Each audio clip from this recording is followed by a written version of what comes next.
Hey everyone, Dan Ritchie again, and we are live with Shelley Turk, the owner of Proactive Fitness from Saskatoon, Saskatchewan. Shelley has been a functional aging specialist for over 5 years now, and actually was a FAI mastermind member and is a published author through Niche Pressworks as well. Shelley, I'm going to turn it over to you, and everyone here, I'm not sure how long Shelley's going to go, but we'll have the opportunity to ask questions towards the end. So at that point, I'll probably ask you to come on camera. We'll unmute you so we can have a live discussion. But Shelley, I'm going to turn it over to you now. The time is yours. I'm going to be here, but I'm going to hop off camera. So if you need anything, I'll be in the room. So take it away.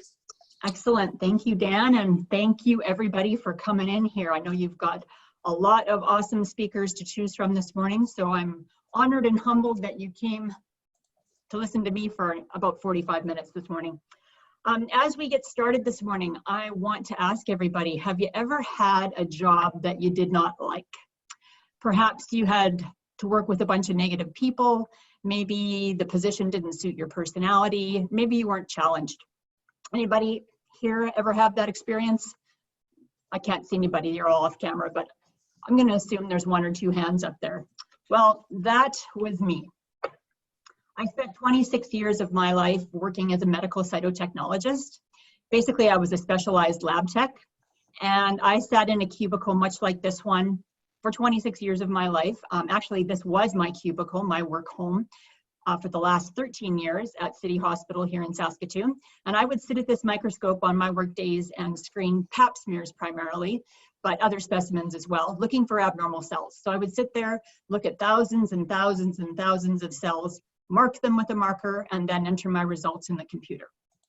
So needless to say, it was a little tedious, it was boring, and it was very repetitive. But it was also really stressful because somebody's health was on the line with absolutely every specimen.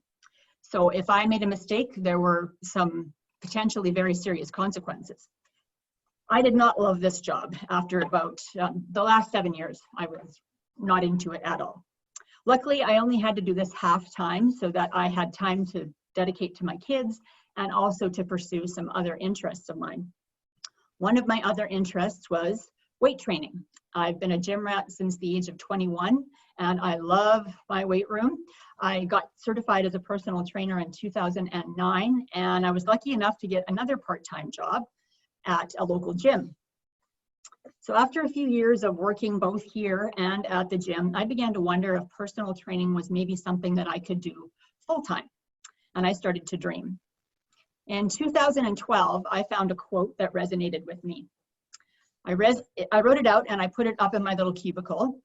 It was right behind my microscope in that last picture. And for 3 years, every day that I went into the hospital, I would look up from my microscope and I would read this. If the habit of your day-to-day is greater than the hunger of your dreams, nothing will ever change. On one particularly bad day at work in 2013, I remember thinking, I'm 45 years old. I'm not satisfied with my career.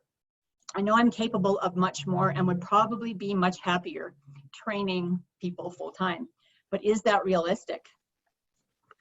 Makes me think about Evan and his midlife crisis at age 50. Mine actually hit at 45. Okay, I love this quote from Bni Is. I had a classic midlife crisis, and this very much applies to me. I didn't feel like I was using my gifts in the cytology lab. Obviously, I made the change or I wouldn't be here talking to you today. But the question is, how did I get from being so miserable in my little lab cubicle to being invited to speak here at the FAI Summit today? Well, I learned a whole ton of lessons. And today I'm going to share my startup story with you, and I'm going to give you some of the highlights and low points of my life and business over the past 4.5 years. And I'm going to share some of the lessons that I've learned. So my being stuck in a rut came from many years of doing the same things, seeing the same people, and not really ever thinking outside of my own little box. My identity was wrapped up in being a good wife and a good mom, a good daughter and a good sister. I was steady and reliable, and I was not a big risk taker. When I hit my 40s, I decided to take on a couple of challenges that really seemed rather out of character for me at the time. I trained and I did 2 triathlons in 2009. That's also when I got the personal training certificate. And in 2010, I actually trained and competed in 2 local figure competitions. So doing these 2 things was really my first big foray into thinking bigger for myself. And it took me until my 40s to ever consider doing something quite so bold. So that's my first big lesson, think bigger. When I started contemplating making that career change and I was feeling really unsure of myself, it really helped me to look back on those small successes that I had with both the figure shows and the triathlons. I didn't win by any stretch, but even just completing those things was a real big accomplishment for me. And I fed on those feelings of accomplishment to start dreaming bigger. This is the gym where I worked, Mawson Health and Fitness. It's recently just closed actually for good, which I was sad about. But at the gym at Mawson, I was the oldest trainer that worked here. Everybody that was over 50 and sat down with the salesman that was interested in personal training was sent my way. I think because most of the younger trainers were afraid of breaking people. I also had neighborhood moms at this time coming to me and telling me that they would be interested in training, but they didn't want to come here. This space was intimidating for them. We had a lot of bodybuilders and bikini babes that trained here, so it was uncomfortable for them. So I decided to add in-home training. Anybody that was in 10 minutes, within 10 minutes of my home, I would go to see in their basement or in their backyard if they wanted. And I started adding community boot camps to my schedule as well. I was getting very busy, and from all indications, it was starting to look like maybe this was a viable option after all. So here's the timeline we're going to run through today. In early 2014, I went for coffee with another local older trainer. And by the end of our conversation, Barb and I concluded that Saskatoon was ready for a fitness facility that would cater to the mature client. In a very uncharacteristic move, I boldly blurted out at the exact same time that Barb did that we should open a facility together. And this is how my baby Proactive Fitness became a real idea in my head. Didn't have a name at this point, of course. Also around this time, I signed up to attend a fitness conference in June in San Diego, which would be a new experience for me. The Turbulence Training Summit was hosted by Craig Ballantyne, and it was the first fitness conference that I ever attended. And I can honestly say that it was a life-changing event for me. Which brings me to the next lesson, invest in yourself. So the TT Summit as a whole was a great experience. I got to rub elbows with people like Alan Cosgrove, Craig Ballantyne, Jason Ferrugia, I can't say his name, Ferrugia, and Bedros Keuilian. So some pretty heavy hitters. And it opened my eyes to many, many possibilities and a brand new experience. And it was just a ton of fun. The biggest thing for me from this conference, however, was attending a pre-conference workshop. It was the Functional Aging Specialist certification, and the facilitator was a guy named Dr. Dan Ritchie. At the workshop, I learned all about the functional aging training model and how to train older adults in the small group format, which was something I'd never done before. I was very impressed with the methods and with the man. Dan was confident and laid back, very personable, and I trusted him almost immediately. I also met someone else that day who has become very important in my life. Maybe move it over here so you can see her. That's Dina Medina. She is now one of my best friends, and she's a fellow fitness business owner. She owns a studio similar to mine in California. Since this first conference experience in 2014, I've been to many others, including the Fitness Business Summit a few times, FitFest, dozens of mastermind meetings, and of course, my favorite, the Functional Aging Summits. Every one of these educational experiences has been worthwhile in terms of the cost and the time involved, which for me are both pretty considerable, considering that I live up here in the middle of nowhere. I'm not sure if you know where Saskatoon is, but it's north of North Dakota. So it always takes me at least a day to get somewhere where one of these events is happening. But honestly, I don't regret a single minute or a single penny. So I returned home from the TT Summit and the FAS workshop, and I was inspired to tell Barb, my trainer friend, all about it. And I invited her to come with me to Dr. Dan's Miracles Fitness facility the very next month. Dr. Dan announced that he was holding the FAS Advanced weekend. So this was basically the precursor to what is now the FAI Mastermind. So Barb agreed, and off we went to Indiana in July. In Indiana, we spent time touring Miracles, move that out of the way, and learning the business side of running and marketing to a fitness facility geared toward the 50-plus client. I knew that Dan and Cody's business model could be really useful with my clients, and I spent the whole weekend just soaking it all up. Barb, on the other hand, seemed really nervous and quiet and tentative the whole time that we were there. Dan, I'm not sure if you remember that, but I do remember. She was not into it. A little overwhelmed, I think. I think so. And I was really concerned, and rightly so. A week after we returned home, Barb sent me an email to tell me that this was not going to work for her clients and that she was out. And get this, she sent me an email to tell me this. Okay, so that's another small lesson I want to just share with you right here. If you have a hard conversation to have like that with somebody, please don't do it over email. Phone call at the very least, but face-to-face would be better. Anyway, I panicked at this time and I sent Dan a message to let him know what was happening. He invited me to call him, which I did. And in his cool, collected manner, Dan talked me off the ledge and convinced me that this was something I could do on my own. I decided to trust him. I took his advice and I spent the rest of the year doing what he told me to do, which is lesson number 3. Get a coach. At this point, we did not yet have the FAI Mastermind, but I took what I had learned at the Advanced FAS weekend, which essentially was Dan and Cody just offering up their business model and saying, take whatever you want from this and leave the rest. And Dan advised me on a few calls over the course of the next 10 months. And then he kept me accountable with occasional check-ins. I believe I was really coachable at this point because at this early stage, I didn't have any idea about business at all. I was open to learning from someone that had way more experience than me. And I was willing to spend the money to have someone telling me exactly what I needed to do. I didn't feel like I was in a position to question much, of course, so I did what I was told. And the key here was that I trusted Dan implicitly. He didn't push me into making any commitments, and he seemed genuinely interested in helping me to succeed. So the main reason I was so coachable, as I mentioned, I was very aware of the fact of my lack of business experience, and I knew that this would be a big weakness. 25 years in the medical lab does not equip one very well to start or run their own business, believe me. And I knew that, and I knew that I would need help if I was going to make this dream come true. On a much smaller scale, but still important, doing the small group training was a new thing for me. And I knew that I had a lot of learning I would need to do there as well, if it was going to be my business model. So fall, winter 24, early 2015, I kept plugging away and I grew my little side gig of small group training.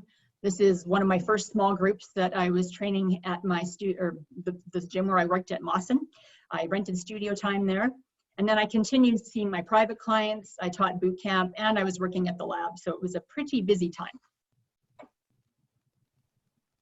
Back to the timeline. In the fall of 2014, my chiropractor introduced me to a young trainer who had a passion for helping older clients. She and I, Kirsty, her name was, we sat down for coffee and we promised to keep in touch. She indicated that she would potentially be interested in working for me when the time came. So I got a realtor around this time also and started looking at commercial spaces. I joined a women's group called Women Entrepreneurs of Saskatchewan, and I started working on my business plan. And I started crunching the numbers, found out in a hurry that all those little things add up pretty quick, and running a business costs more than you think it does. In December 2014, a friend of mine who is a member at a local Pilates studio, she told me that they had announced they were moving. And she thought that their existing space would be the perfect location for me. So it wouldn't be available until the fall of 2015, however, because they had to construct a whole new building. So I went on a recon mission with her to a mat Pilates class, which is something I'd never done before. And I wanted to check it out. And yes, turns out she was absolutely right. It was 2,400 square feet of pure bliss. Around this time, I was also talking to another trainer about a possible partnership. Obviously, I have a real thing for that. Somebody who had previously owned her own studio and was intrigued with my idea. The coaching I got from Dan was great, but I really wanted somebody there day to day to bounce ideas off of and to work with me on the little things that needed to be done. Some of that was fear of going it alone, but I think I knew deep down that having someone there to do startup with me would help me to do this, play to my strengths. So we've all figured out that we're social creatures over this last 3 months, right? In isolation here with COVID. Well, some of us are more social than others. I've always been a real extrovert and have always enjoyed being a part of a team. And this is probably why my cytotech job was never a good fit for me. It was very solitary work and I had minimal interaction with others throughout the day.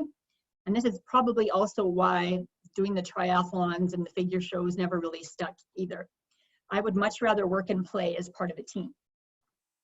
Building connections and collaborating was something that had always come fairly easily to me, but I never thought much about it until Dr. Dan started preaching its importance in building a business. Dan called it building social capital. That was the first time I'd heard that term. When he first mentioned it, I knew that this would be one thing that would come naturally to me. So yay, I was not completely without resources after all. In May 2015, a month before I went to the very first Functional Aging Summit, lots happened. The second possible partnership that I had started talking about with this other trainer at Mawson fizzled when she backed out. And I was starting to think at this point there was something about me, but in retrospect now, I think it was really just a matter of these ladies not being ready for going into business. And I decided then that collaboration didn't need to be a business partnership per se. I could lean on Dan for coaching, and I started talking to Dina Medina regularly about business startup. See, Dina, who I'd met at the TT Summit the year before, had a business similar to the one that I wanted to build, and she had been working with Dan already and was willing to compare startup notes. Also, my friend that found the perfect place for me, the perfect location, Simone, she also had a fair bit of business smarts because she was married to an entrepreneur, and she was willing to meet regularly with me just to talk things over and give me some ideas.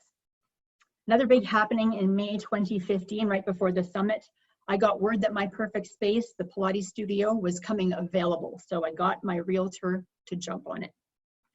I met with the landlord and he was not initially keen on a startup like me with no business experience, but luckily I had done my due diligence and I had prepared that solid business plan, again, as coached by Dan. And ultimately the landlord said that he liked my idea and he'd take a chance on me. So a few weeks before I went to the summit in June, I had signed a conditional lease, paid $9,000 in a deposit, and I had committed to 3 years of payments starting in October. So this was all conditional on me getting my financing in place. So here I was going to the summit, scared out of my mind with only a handful of clients. I went to the summit hoping to soak up everything I could to help me get this off the ground. The first Functional Aging Summit was another life-changing event. My new friend Dina that I had met the year before at the TT event was featured on stage as Dan and Cody's very first business coaching client and the first signed member of the newly formed FAI Mastermind Business Coaching Group. Dina had gone from being laid off her corporate job to owning her own functional aging training studio, and she was about 10 months in at this point, and she was succeeding despite a lack of passion for fitness and a lack of a fitness background. This really gave me hope seeing her story because I did have that passion for fitness, and if somebody like this could make a go of it, why couldn't I? So by the end of that first summit, I was committed to becoming FAI Mastermind member number 2, and Dina and I parted knowing that we would be talking a whole lot more in the days, weeks, and months ahead. Going to this summit really reinforced a whole bunch of lessons for me. Think bigger, invest in yourself and a coach, build connections. By attending that year, I learned so much and I committed to that consistent coaching, and I nurtured a connection that's been mutually beneficial for years now. I went home and I spent the rest of my summer planning. I got my financing finalized, luckily. I went to the very first mastermind meeting in Indianapolis and Lafayette, and I got my long list of action items necessary for startup from Dan and Cody. I did everything that they told me to do in order to get ready for opening. It was a very big list. First of all, I had to get the FAI licensed book completed. I'm going to talk about that a little bit more, but Nicole Gebhardt and her team were phenomenal to work with on that. That's the book that's in the middle there. I had to get postcards, they're on the left. I got those made up. I had a series of 3. I did research on my target neighborhood, and I had to get those postcards sent out into the mail in proper sequence and proper timing before my opening. I had to get videos filmed and learn how to run them as Facebook ads. I had no experience with that whatsoever. Dan and Cody walked me through all of that as well. Just a side note here, I want to point out that the lady here in the pink tank top, she's in all of my marketing materials, that is my friend Trish. Trish is a friend, a client, and my poster girl. She's also one of my best examples of how valuable that social capital is. Trish was a news anchor on our local TV station for 25 years, and she's married to a prominent politician in our province. There are very few adults in our city of 280,000 who do not know who she is. She's very well known, very well respected. And I've been training Trish for about 10 years now. We started out at Mawson, that old gym, and we eventually went to her basement for a time. And then she also trained with me, did boot camps in the park, and of course now at Proactive. When I needed to do marketing for my opening, my business, Dan suggested that I asked Trish if she would be willing to appear in my marketing materials, and in exchange I would train her for free. So Trish readily agreed, and she still does this to this day. And it's been an incredibly valuable relationship over the years. And this reminds me, I need to talk to Nicole about updating my book cover because that's getting old. So September 2015, I took the big step and I gave notice to leave my laboratory job. And I took a 1-year leave of absence. Funny story here, Dan didn't know what a leave of absence was at the time. I had to explain that to him because obviously he's never had a union job. When I explained to Dan that this was a safety net, that I could get my cytology job back after a year if I wanted to, Dan laughed and he told me that I wasn't going to need it. When he said that, I decided then and there that I was never going back to that lab cubicle. That was another lesson. Okay, I gotta pause you for a second, Shelley, because yes. I think most of us in the United States have heard of a leave of absence, but we haven't heard of the Canadian version. So tell us how long you could take a leave of absence and return to your job. We could take a year. Yeah, right. That was the thing. That was the thing that surprised me. I was like, 12 months? Like, yeah. That's a really long time. So I'm telling you. Yeah, that was not something I was familiar with. And I was like, you're not going to need it. Okay. Our mat leaves are amazing too. Come to Canada.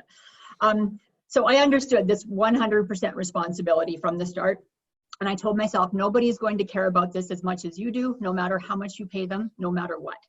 So if you want this to fly, Shelley, you're going to have to work your tail off.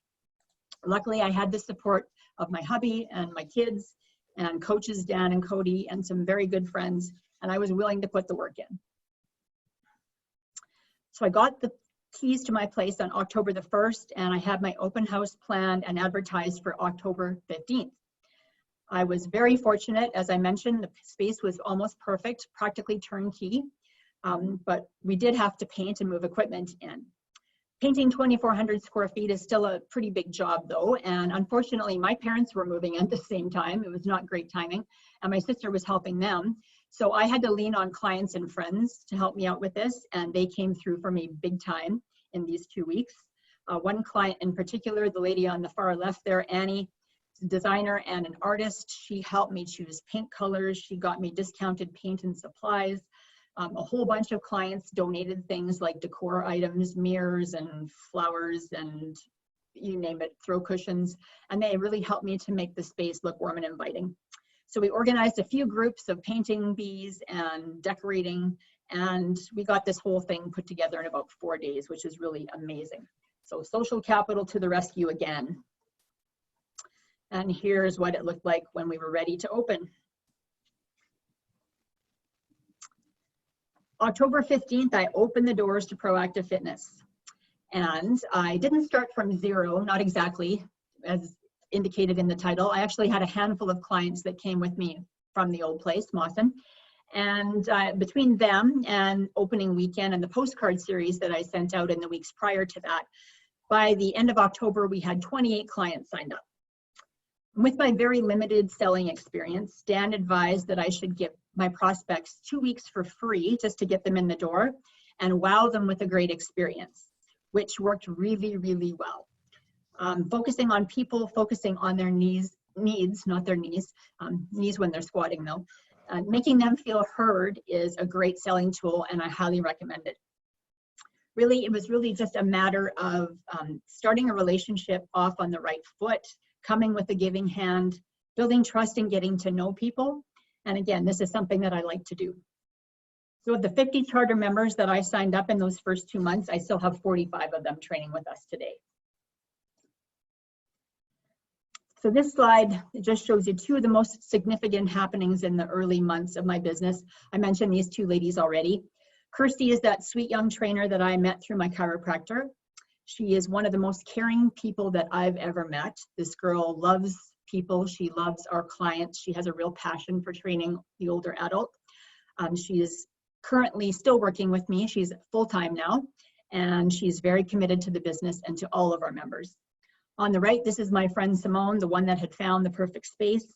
Simone grew up in her parents' business, and as I mentioned, is married to an entrepreneur, so she's very business-minded herself. She'd been helping me all along, but one night in November, a few weeks in to my business, I was feeling very overwhelmed, and I sent Simone a panicked text. I think it was about 2:30 in the morning, and I was feeling very overwhelmed. And this good friend volunteered to come and work with me part-time to do admin, and she did so without pay for the first 6 months, which was absolutely amazing of her. So I'm really grateful to have these two people in my life. So we finished 2015 after 2.5 months that went by in a real blur with 45 members. So we weren't crazy successful right out of the gates. We didn't blow up right away, but we were on a nice, slow, steady roll. And it was a pace that was reasonable. So it was helpful because I could learn as we went. And this brings me to the end of that first timeline. The next 4 years, we're going to fast track this. Okay, so the startup story, I wanted to give you a few more details.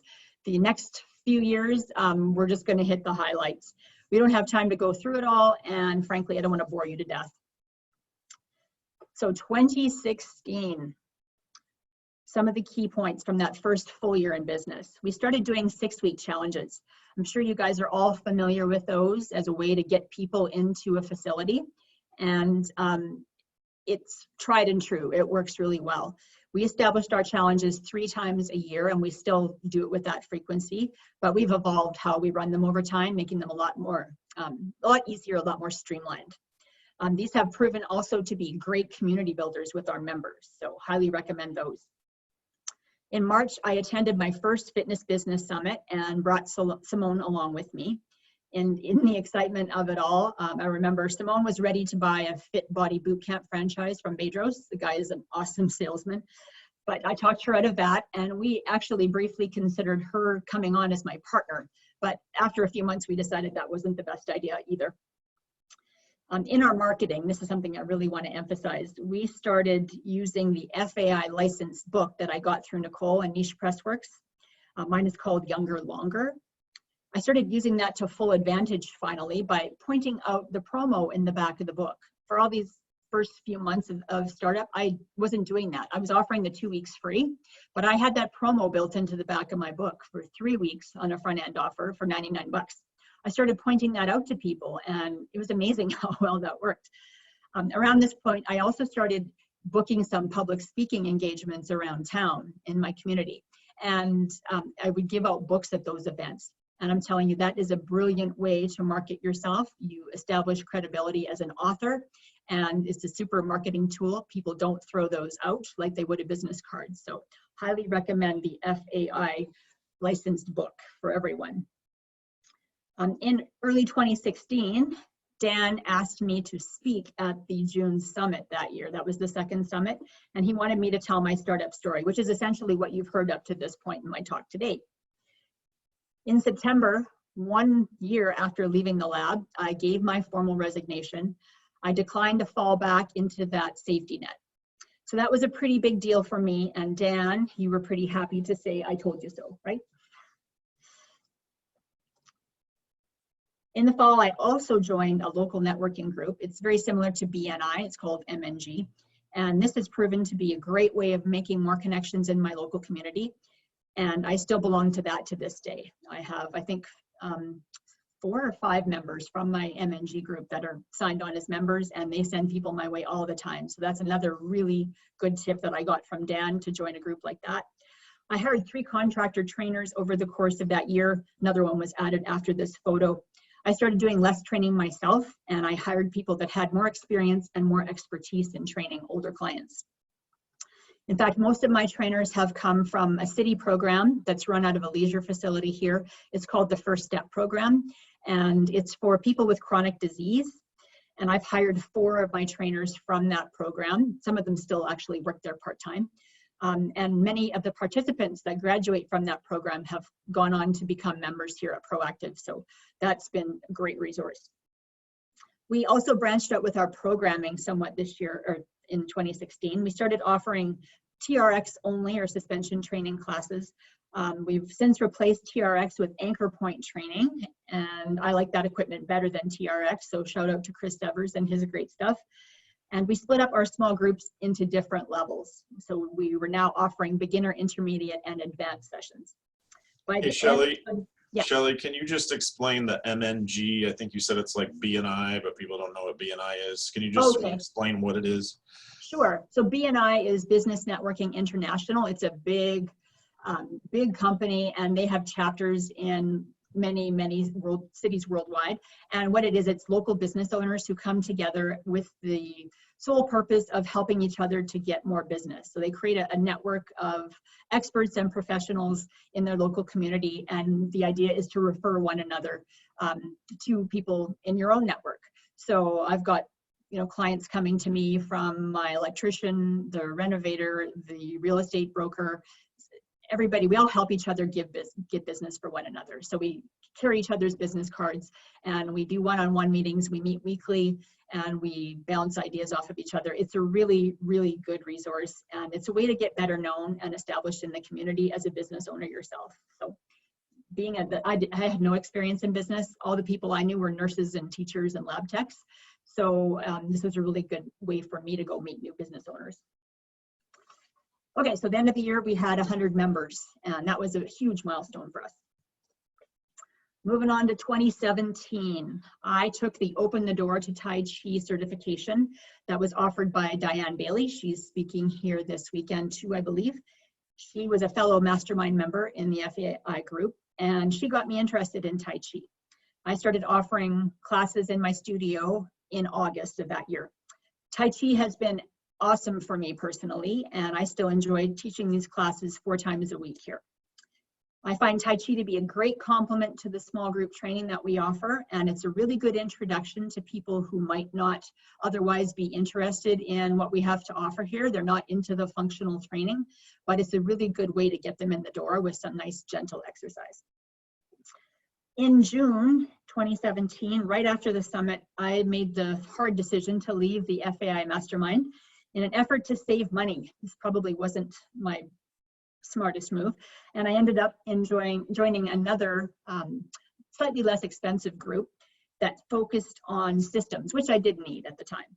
The coach was great, but I discovered the group dynamic just wasn't a great fit for me personally, and by the end of the year, I went back to Dan and Cody at FAI Mastermind. Also in December of this year, I made the wise decision to sign up for Coach Catalyst and start using that to run our challenges, and that has been a huge time saver and an excellent addition to how we communicate with our clients. 2018, we added Ageless Grace Brain Health to our offerings after I saw and met Denise Medved at the 2017 summit. I flew in the only Ageless Grace trainer in Canada at the time to train up and certify a whole bunch of us in our group. We figured out that Kirsty in particular has a special talent for it. She's my full-timer now. And Kirsty has taken over that program completely, and she has a really dedicated core group of ladies that love to do that. I also hired this guy on the left, Avery. I mean, trainers have come and gone throughout the years, but Kirsty and Avery are special to me. Avery is just an amazing personality, and I'll talk a little bit more about him. He joined after that staff picture was taken. The biggest mistake of my business career to date happened in 2018. I started using MindBody when I first opened my business for my CRM, my point of sale, and my scheduling. And for about a year, my MindBody rep would call me monthly to try and upgrade me to the next level or some new add-on. And I just kept saying, no, I don't need it, I don't need it. Well, in the spring of 2018, I got a form email from MindBody telling me that they were restructuring their packages. And if I wanted to keep the current functionality of my existing software, I was going to be using this new package. And so it had a whole bunch of those things that I had already said no to. And oh, by the way, my price was going to go up 60%. Of course, that ticked me off royally. And I acted on emotion, not wise. And I did a minimal amount of homework on some other software systems. And I gave notice to MindBody that I would be leaving at the end of the month. That did not go well right from the start. Simone, my friend and admin, had to spend much of her time on the phone with tech support creating workarounds because it just did not work for our business model. And in the long run, I didn't save any money at all. To make things worse, this created a whole bunch of tension between Simone and I through that year. And she talked about leaving more than once, but luckily I was able to smooth things over. Having the support of the FAI mastermind and being a part of that group during these rough times was really helpful for me, and I'm really grateful for it. Also this year, through FAI, I met a guy named Jay Croft who joined the group, and Jay runs Prime Fit content, if you're not aware of him. I started using his material. He's a writer, and basically he produces content geared towards my demographic, the 50+ clients. I started using his material in one of my 2 emails that I sent out at that time, and that resulted in a 20% increase in my open rates, which is substantial, as Dan can tell you.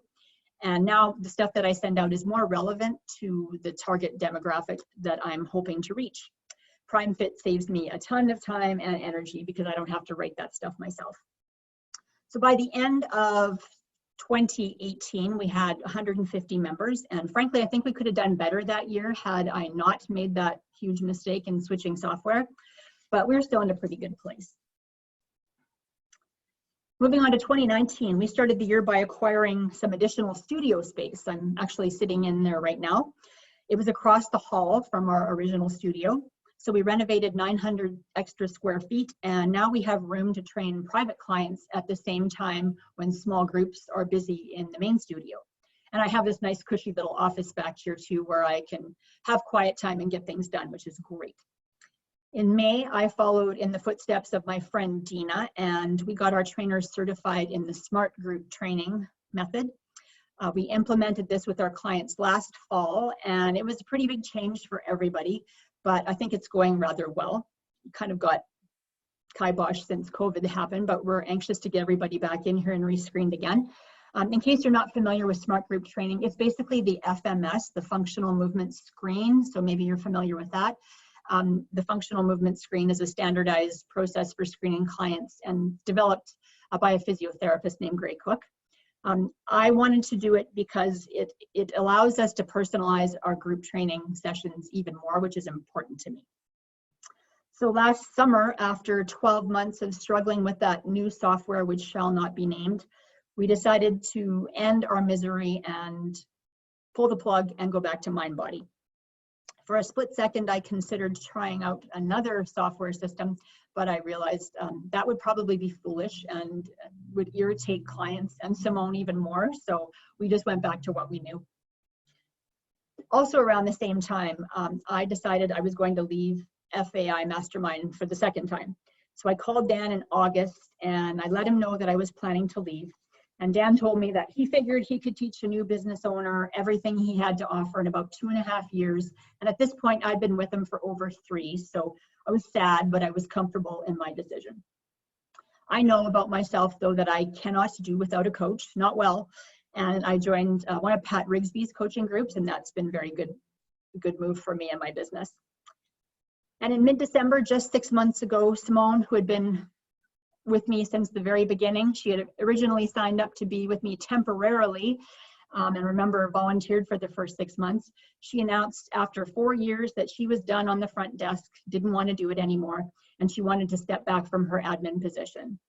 So she agreed graciously to stay on and help me out with back-end stuff. She still works for me about 4 or 5 hours a month doing payroll and income tracking and stuff like that. And our friendship has stayed intact, I'm happy to report. At the end of the year last year, we were at about 175 members. And, oh, there's my new space, the view from the hall, my fancy signage. I love it. Brings me to 2020. Of course, this has been a chaotic year for everybody. We're no exception.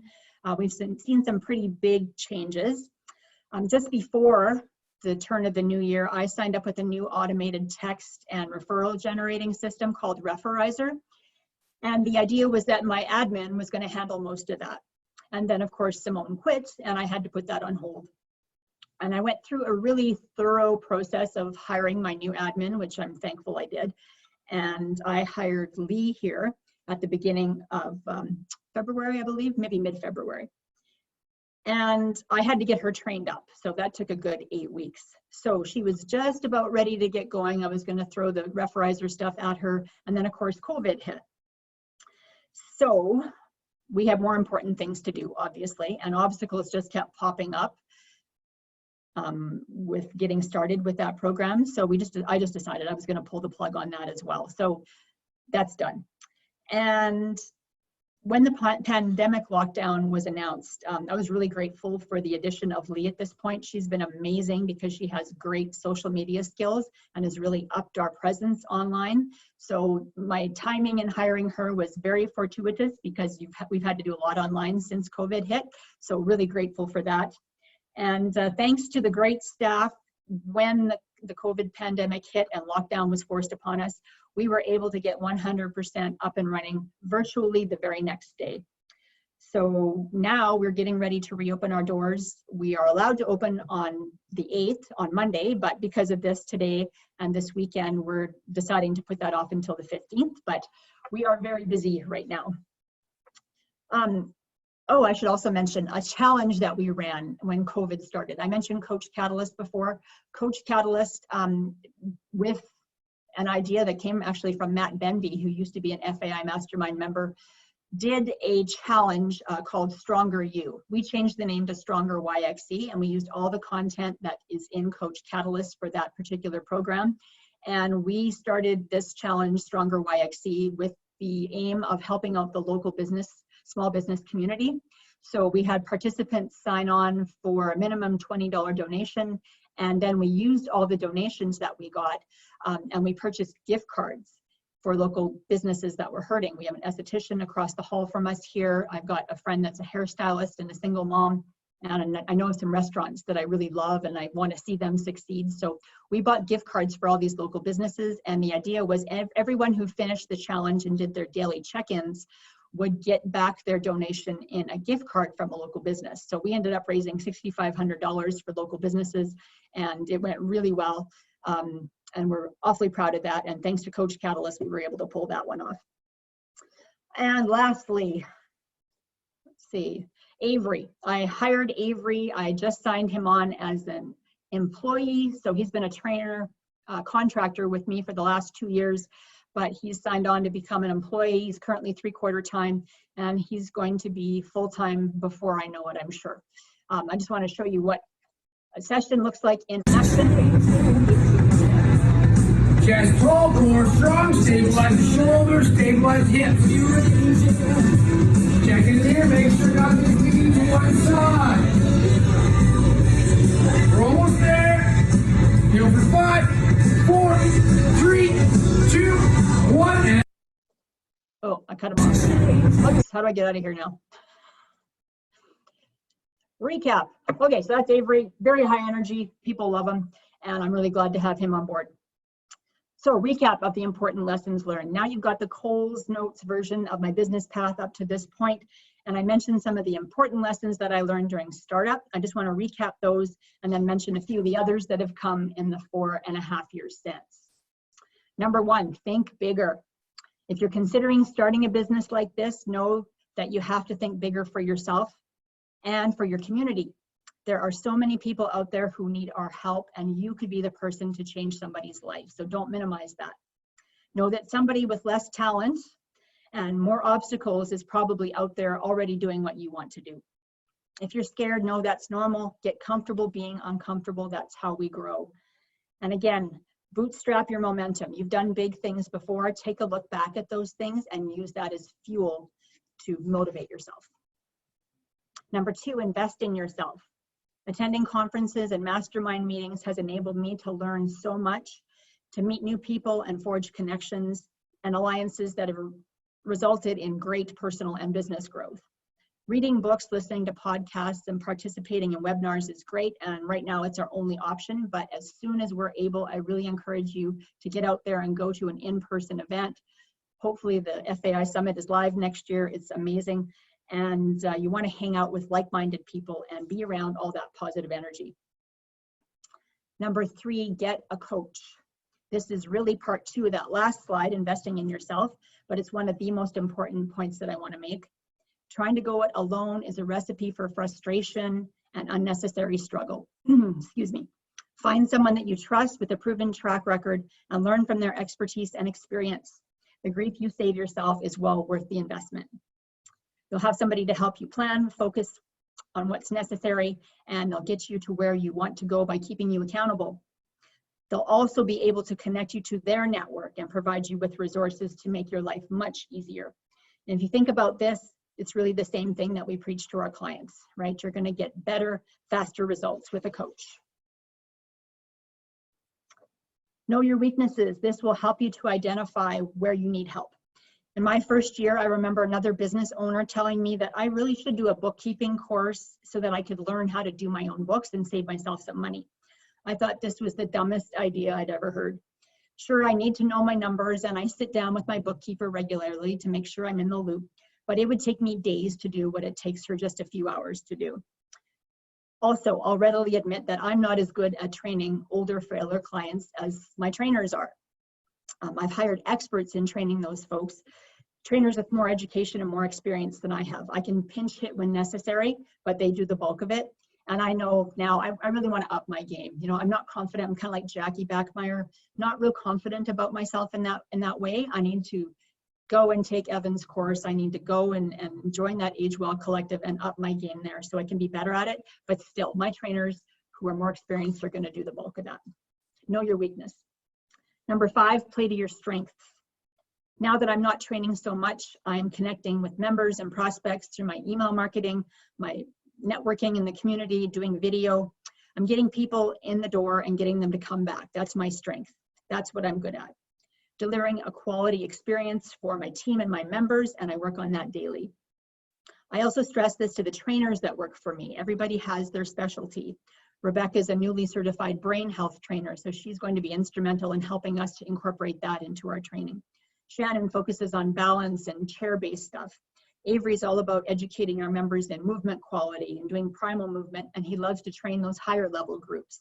Kirsty's our ageless grace specialist and our client care ambassador because she is such a caring person and makes them feel cared for. So the trainers all have their niche, and I encourage them to get better in their niches. And together we make a great team. Play to your strengths. 6, simple is best. I have not talked about this yet, but it really follows playing to your strengths rather well, especially at first. Get your vision in mind, always. Mine is changing the way Saskatoon ages, and it's also the tagline in most of my marketing.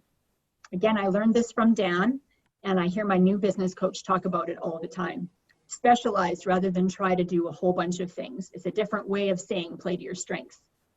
Know who you want to appeal to and speak to that person. We don't train everybody at Proactive. We don't specialize in fat loss or powerlifting or sports performance. We focus on helping the 50+ client to move better, to feel better, and live better. That's it. The way we help those mature clients do that has evolved over the years, yes. But in the beginning, all we offered was small group and private personal training. And that was enough to manage at the time. And we waited until we had that down until we started offering more to our programs. And it's worth noting here that specialists tend to make more money than generalists too. So you want to keep that in mind. In terms of simplifying our marketing, I still use that simple formula that Dan gave me. Speak to your ideal client in your marketing, get them in the door, give them a wow experience. In the beginning, we did it with 2 free weeks, and now we do it with our 3-week front-end offer that costs $99, but it's essentially the same thing. Keep it simple. Simple is best. I'm losing my voice. Number 7, know when to cut your losses. I have definitely made some bad decisions over the last 4.5 years. The software thing, case in point. I think that definitely stalled our progress, as I mentioned, but we're back on track now, thankfully. After a rough year, we pulled the plug and I went back to Mind Body with my tail between my legs. And I had to admit to my clients that I had made a bad mistake, which was hard, but it was the right thing to do. And sometimes it's not necessarily a bad decision, but a matter of bad timing, like it was with the Referizer product. So rather than give it any more of my attention, taking up space in the back of my head, knowing that I was paying for it but not using it, I knew it was finally time to pull the plug on that. So know when to cut your losses. Adapt or die. I mentioned a few slides ago how we've expanded our offerings. This evolution of our training wasn't just change for change's sake, but a way of improving and growing our business. We made changes and we added new programs, but we always kept our vision in mind. We now have yoga that we've offered in the last while, Tai Chi, Ageless Grace, the brain health stuff. It all fits into changing the way Saskatoon ages, and it keeps things fresh for our members. I also look at this from the angle of the way we deliver our services. The pandemic shutdown forced us to close our doors, as it did so many fitness businesses, and we had to pivot quickly and move our training 100% online. Had we not done that, I'm sure we would have lost some members. And now it turns out that people are liking that virtual training more than they thought they would, and they really love the convenience. So we're going to add that to our business model moving forward. So when you think about it, that's what improvement is. It's adaptation and change for the better, and it's necessary. If you aren't continually improving in your business, you're going to die a slow death. So adapt or die.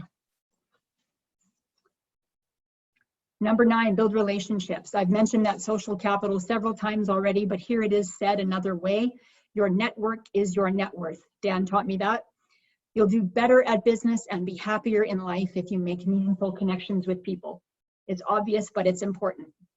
And I just want to add, if you are not in this business to serve people, then you shouldn't be doing it. This is not a place to be if you want to be all about the exercise and the training methods. We're in the people business first. And I'm sure you all know that, being trainers. But if you want to serve many people in a business like mine, know that it's not going to be easy dealing with people all the time. It's hard even for extroverts like myself. You're not going to like all of your clients every day. I've had to deal with some difficult personalities along the way, but I found that the difficult ones are really the ones that have taught me the most. Some of the most difficult clients are the ones that also need our help the most, so don't write them off. We have one client in particular that I can think of that I didn't think would be a good fit right from the get-go. She had a lot of issues, medical and psychological, a lot of loss in her life, and was very set in her ways and very forthcoming with the feedback, good and mostly bad. But we stuck with her and we continued to be patient, and she has come so far.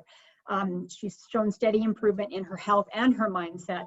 And honestly, now she's one of our biggest raving fans. So don't write people off. Build relationships and put people first.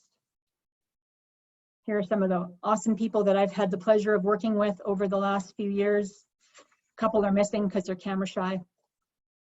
Now, my last lesson, take 100% responsibility. Mentioned this one already. I believe that everything I have in my life is my responsibility. All the good and all the bad. You cannot have it both ways. You can't take credit for the good and lay blame on someone else for the bad stuff. The same is true for business, and it's difficult sometimes because you can't control people. If an employee does something I don't like, so maybe they choose an exercise that I would never in a million years use, or maybe they deal with a client complaint in a way that I don't approve of, it's on me as the business owner. Instead of throwing up my hands in frustration and laying into them about the way they did something, I have to ask myself, did I lay out expectations in how to handle a situation like this? Have they been trained properly? And if not, that's on me. It's my fault. A team is only as good as its leader. I mentioned earlier that when I got that leave of absence from my lab job and I vowed not to fall back on my safety net, that I was accepting responsibility. Sure, yes, I did. But at the time, I didn't realize that it meant all of these little things as well. That's something big that I've learned over the past few years. But it's given me a real sense of power and knowledge that I'm in control of my own destiny in business and in my life. So learning all of those lessons plus many more, it's helped me to go from here to here, and I'm so glad I took the leap. This is the second time that I've been asked to talk at the FAI Summit, and I'm glad that Dan asked me to speak again this year. I'm really happy because it's forced me to reflect on everything that's happened in the 4 years since. I took that from Evan's talk this morning. I should have been writing things down all along. I really regret that now. I'm not very good at slowing down and reviewing. My new business coach stresses that a lot, and I'm spotty with it, but I'm getting better. It's important because the growth that comes with that reflection, that recognizing of patterns in your life, what's going well, what's not going well, seeing how far you've come, both in terms of business and your personal life, that's really valuable. This quote from James Clear, who's the author of Atomic Habits, the book that Evan mentioned, this sums it up nicely. Entrepreneurship is a personal growth engine disguised as a business pursuit. I've learned more about my life and about myself in the past 7 years than I had in all 45 leading up to my big change in direction. It's taken a lot of personal growth for me to get where I am, but I still have bigger goals. If I want to reach them, I'm going to have to up my game. The work I've done so far was enough to get me to that 400,000 mark, but if I want more in business and life, I have many more lessons to learn. Thanks for listening. Awesome. We don't have much time, but I do want to take a couple of questions. Can you see me? Yes. Okay. I'll stop sharing. I can't see. Oh, there I am. I was like, I can't see myself. A couple people did ask about your slides, and Shelley was one of the, no surprise, one of the speakers that was on it. Her download is right here. So if you want her slides, she's already provided them for you. Just hop on the web page, click here to download. So thanks for doing that, Shelley. We are coming up on a lunch break. There is only one session, a live networking session with Emily Splickle and Naboso. So if you want to jump out to that, go ahead and do that now or in a minute or two. But if you want to ask a question, go ahead and type that in the chat, or you can even turn your video on. Provided you are dressed, we do have assumed rules that you are dressed for a fitness conference. So, you know, if you're in the bathroom, don't turn your camera on. You can type your question in. You're getting a ton of kudos in the chat. Shelley, very inspirational. Thank you, Shelley. Great information. Yeah, several people asking for your slides, which you've already provided. So that's actually great. I updated them a little bit, so I can send those to Celia. Just the last couple of days, I'm like, oh, I should put this in. So. Sure, sure. Nothing major. We'll update that link, but they can grab them now. Joy says, I just turned 65 and moved to Oregon from California. Awesome. I've been a personal trainer for many years. When COVID hit, I decided to start an online circuit class for clients. From there, I started working with other trainers, and now we want to grow our brand new online fitness business. So that's cool. Thanks, online, Joy. You got to be there.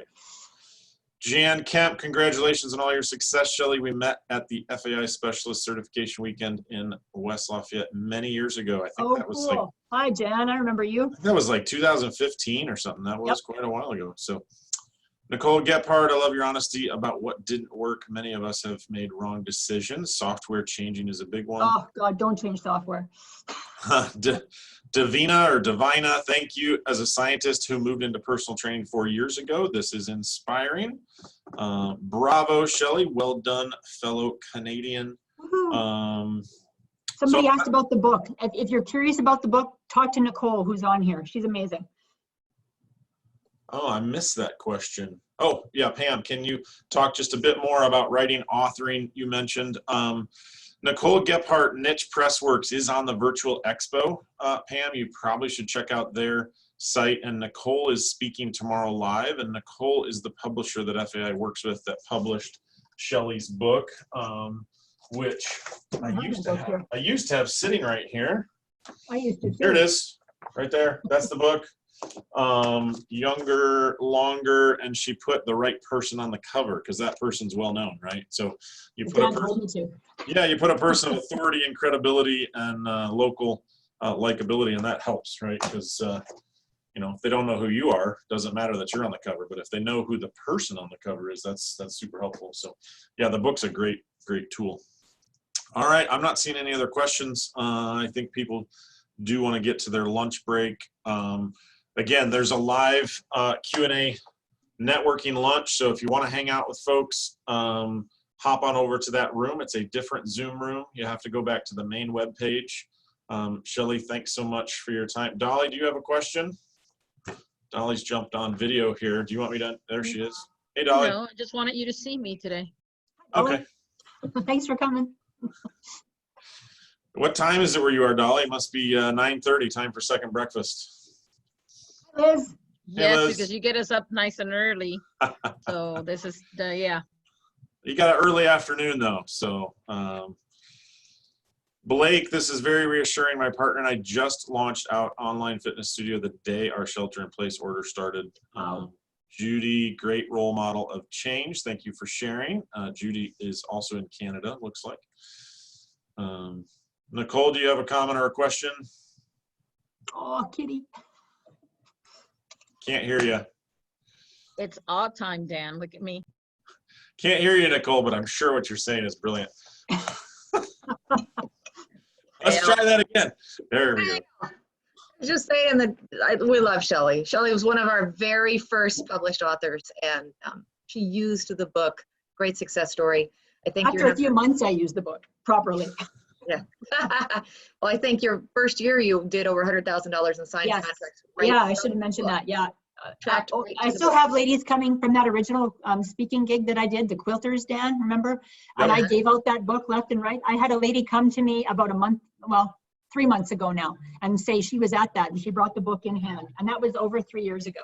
Yeah, well, we figured out one time at one of the masterminds that your public speaking, I think in combination with giving the book away, was typically worth somewhere between $5,000 and $8,000 worth of clients. No, it was 16 from that quilting thing. 16, okay, so yeah, I mean, you got to do public speaking if you got a book, so yes. That was super valuable. So, well, I want to honor everybody's time, your time as well, Shelley. It's valuable. Thanks so much for being part of the summit, all the way from Saskatchewan, of all places, and joining us live. And we had over 50 people in the room, so you were quite a popular session, so that was fantastic. So have a great lunch, everyone. We'll see you back at 1:30. Bye.